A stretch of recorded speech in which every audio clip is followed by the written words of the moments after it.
entre el cielo raso y la estructura del techo se desarrolla una zona que es más fría, que habitualmente se utilizaba como depósito o se podía utilizar también como despensa o para guardar algún tipo de embutidos. En realidad no era una casa, era un almacencito de campo, por lo que sabemos, 5 ambientes, fuera de la línea municipal.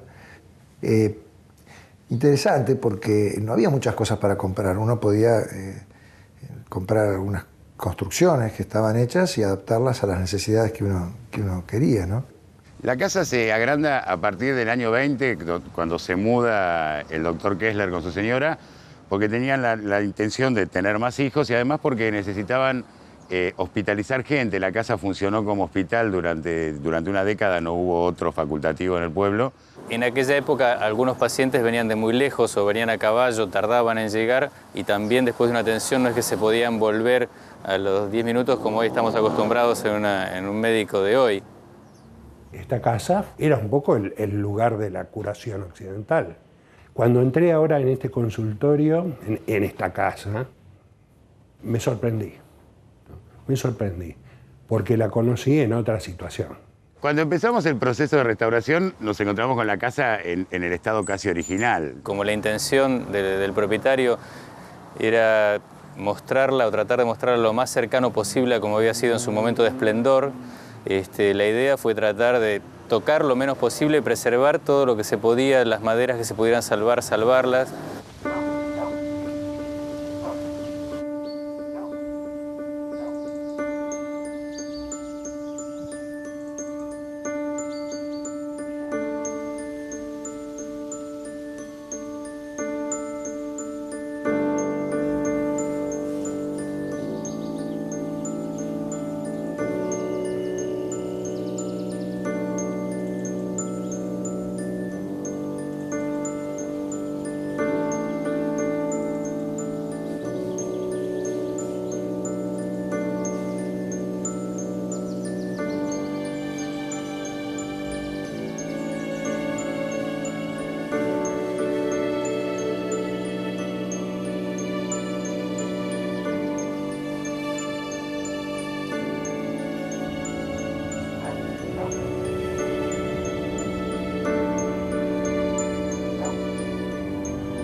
Lo que nosotros hicimos sobre la casa fue una puesta en valor que tiene más que ver con ordenar un poco la situación de lo que contenía. Es la única casa que tiene valor de patrimonio histórico provincial de todo el pueblo, con lo cual es un hito que arranca al mismo tiempo que el nacimiento del pueblo. Creo que eso la convierte en un elemento importantísimo. Nosotros venimos hace pocos años relativamente al pueblo, hace alrededor de 15 años. Nos pasó una cosa curiosa que fue el día de la inauguración de la casa, de ver a mucha gente del pueblo, gente que algunos ni los conocíamos, gente que por ahí, gente mayor que venía, y verlos sensiblemente emocionados a la gente que no se le escapaba una lágrima, que recordaba situaciones vividas dentro de esta casa. Y ahí nos dimos cuenta que a pesar de no ser nosotros viejos pobladores del pueblo, sí habíamos podido participar en algo que para la gente del pueblo era muy importante y eso significó un valor para nosotros adicional.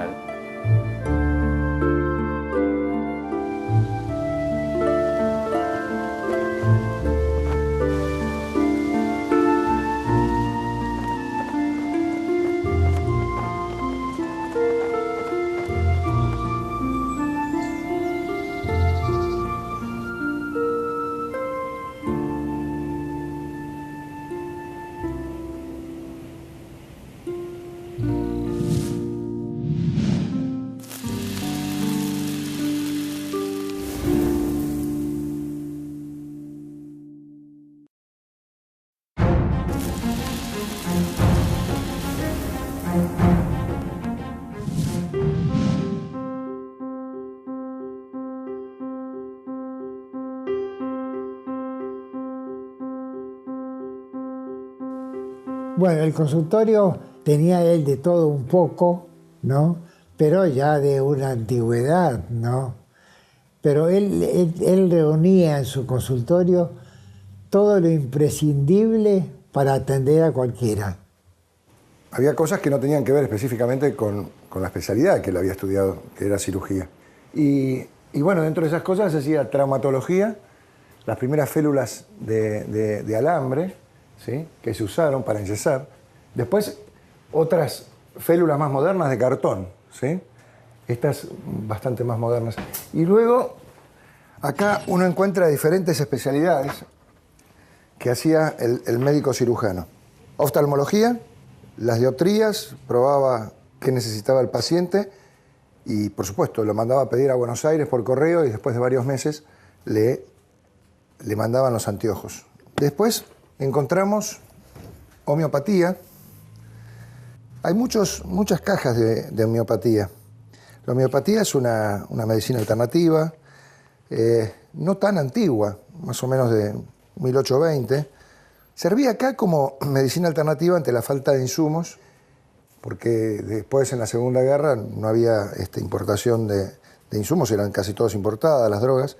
Estas las hacían en La Plata, ¿sí? Hay 9 equipos, se denominan equipos de asalto. Aparentemente son de la Primera Guerra Mundial.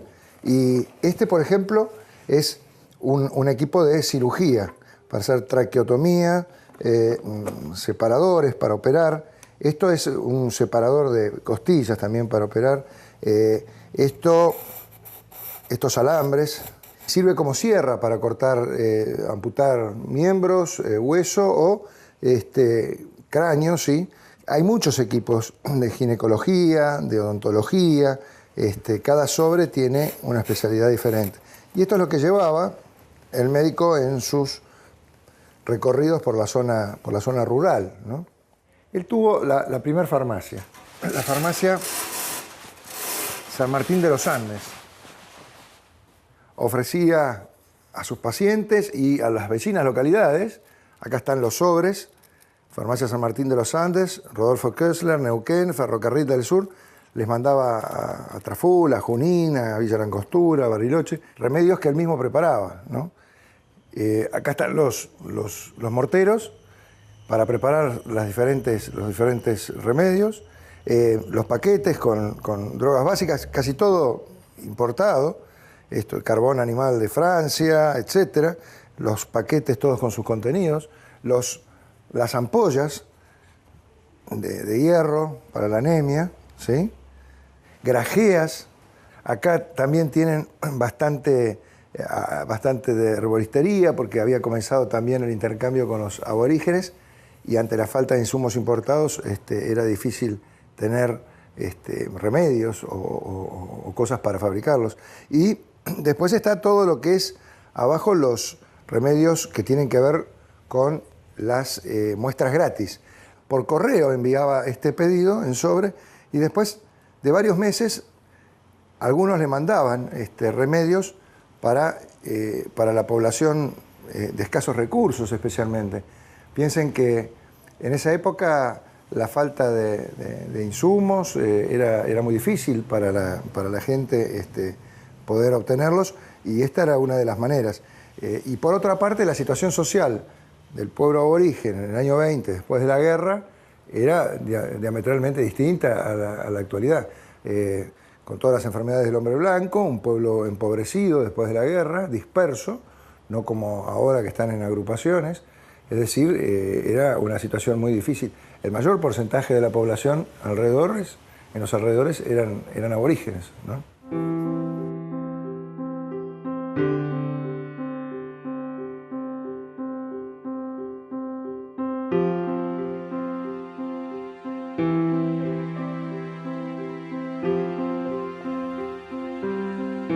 La relación con mi abuelo fue intensa, para mí fue muy intensa porque a él lo disfruté hasta ser adolescente grande, hasta los 17 años.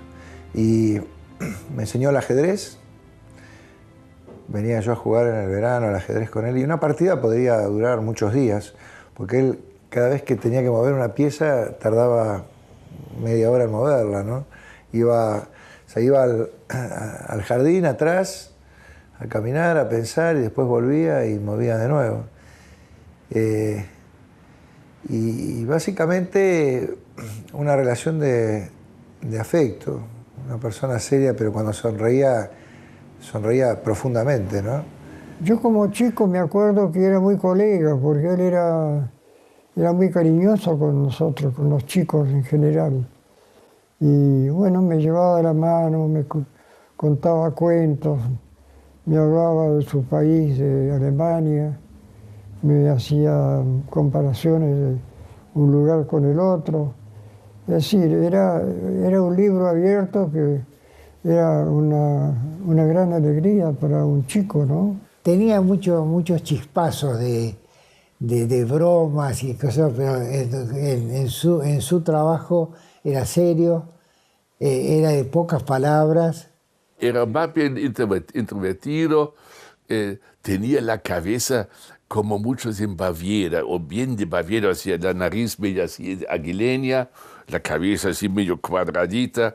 No era muy alto, quizás ya por la vejez, que era un poco más chico. Andaba mucho a pie y andaba con las manos atrás. Pero donde iba, todo el mundo sacaba el sombrero, como está doctor. Solía caminar por las calles con las manitos para atrás, ¿no? con la cabeza agacha. E iba por la calle, no iba por la vereda.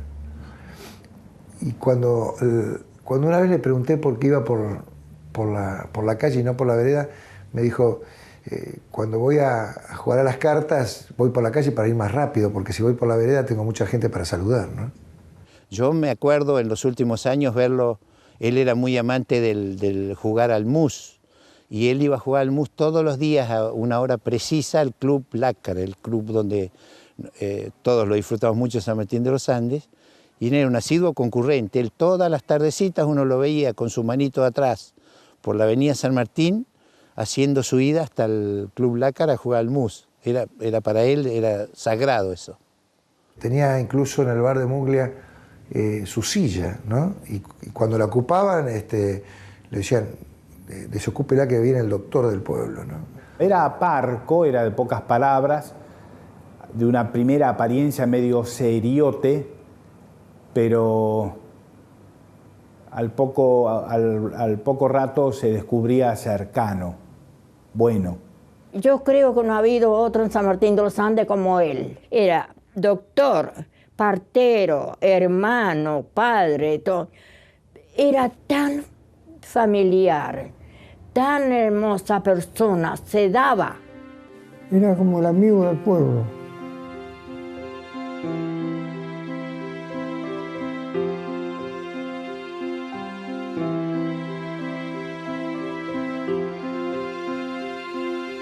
Él fue varias veces a Buenos Aires, no muchas veces, y cuando podía, un sábado, un domingo, iba a hacer algo que lo hacía de médico en el hospital alemán, en las carreras de caballo. Le gustaba ir al hipódromo cuando estaba en Buenos Aires, cuando ella había estado 7 años en Alemania, y le gustaba apostar a los caballos. Cuando yo era chico me contaban algo muy gracioso, me decían, y siempre lo recordaba yo, tu abuelo sabía más del pédigree de los caballos que del pédigree de los pacientes. Cuando el año pasado, revolviendo la biblioteca, encontramos un libro, nos dimos cuenta que era cierto, un pédigree sobre los principales ganadores entre 1910 y 1962. Era un gran conocedor de caballos y eso le permitía tener un conocimiento para poder jugarse unos boletitos, ¿no?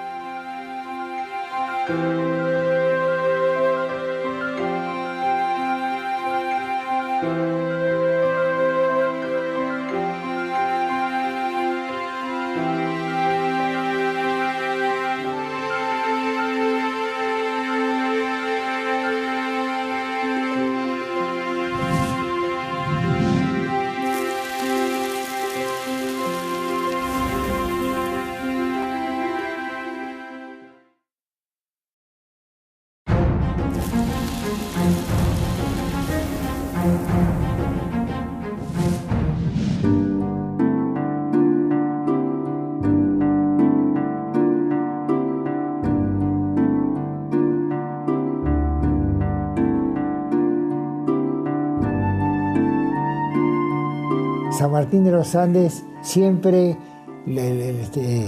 sentía un gran afecto por él, por su forma de ser, ¿no? Hasta que finalmente un día el intendente de la ciudad lo llama y le dice: doctor, mire, yo necesito que usted tal día, a tal hora, con su familia, esté en este lugar. Bueno, fuimos toda la familia, fue él, y oh sorpresa, la avenida de entrada a la ciudad iba a llevar el nombre de él. Eso fue el 4 de febrero de 1964. Yo tenía entonces 8 años de edad.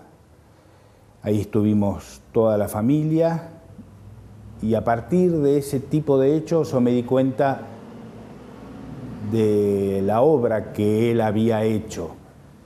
El pueblo lo había homenajeado, poniéndole el nombre de la avenida de entrada, en una calle que cuando se puso, me acuerdo, el día ese del homenaje, yo pensaba que era un gran insulto, porque no estaba en el centro, porque estaba en el medio del campo, en presencia de él.